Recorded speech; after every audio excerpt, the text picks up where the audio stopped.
Morning.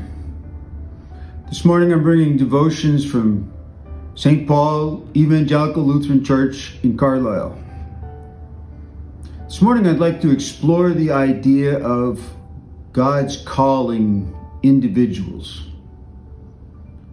When I was teaching at a Catholic high school, I learned the word vocations, which is pretty much what that means. It's not something that I remember very much from my Lutheran background, but it came to mean a fair amount to me when I was teaching. And so that's kind of the idea that I want to get to. The reading today comes from Jeremiah, from chapter 1. Now the word of the Lord came to me, saying, "Before I formed you in the womb, I knew you. And before you were born, I consecrated you. I appointed you a prophet to the nations." And then I said, "Ah, Lord God, truly I do not know how to speak, for I am only a boy." But the Lord said to me, "Do not say, I am only a boy.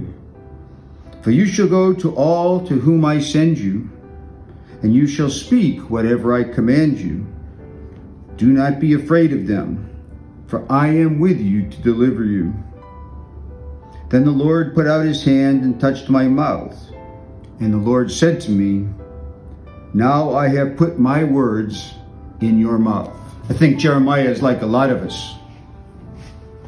First time you get a call, first time you get something that you're supposed to do, you hesitate. And he's not alone. Moses is one of the most well-known characters in the Bible. He is really important to the nation of Israel. And yet, when he was called by God at the burning bush, he argued with God for 2 chapters, telling him that he didn't think he was the right person. His main argument was, "I am not eloquent enough."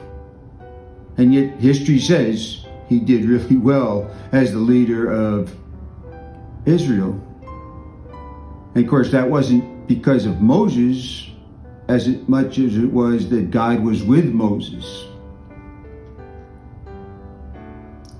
An example from the New Testament, someone who did something they didn't want to do, is a man named Ananias, and we see him in Acts.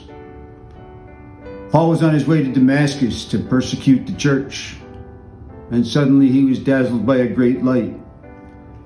And after conversing with the Lord, he went into Damascus and was blind for 3 days. And the Lord called Ananias to go and minister to Paul. And Ananias says, "Wait a minute, Lord, I know about this guy.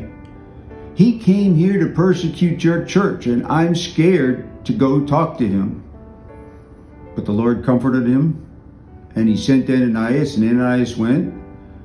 And Paul became a great apostle of the church. So a lot of examples from the Bible of people who did things that they really didn't want to do, didn't think they were qualified to do, and that somewhat speaks to us today. Now, we don't all have a great reaction. Jeremiah and Moses and Ananias all did what they were asked to do. But that's not always the case. There's a story of a young man who came to see Jesus, and he said, "What do I have to do to find salvation?" And the first thing he said was, "You have to keep all the commandments." And the young man said, "Well, I've done that since I was a youth." And then Jesus said to him, "Then the only thing you have to do is go sell all your possessions and give it to the poor." And the man left grieving.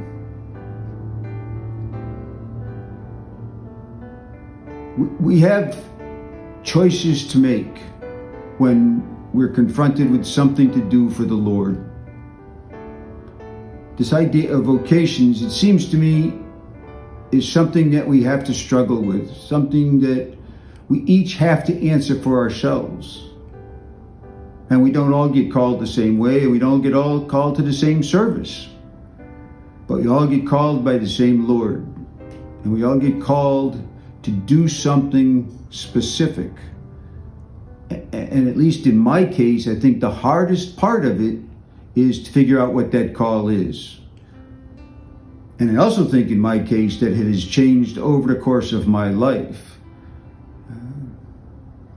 The years that I was teaching at that Catholic high school came to be really, really important to me and to my faith. And I learned so much from a different culture. So we have to be open to examples. We have to be open to what's around us, and we have to be open to the call that the Lord is making to us. And then we have to choose to respond. It's not easy. Can't tell you what it means for anybody individually.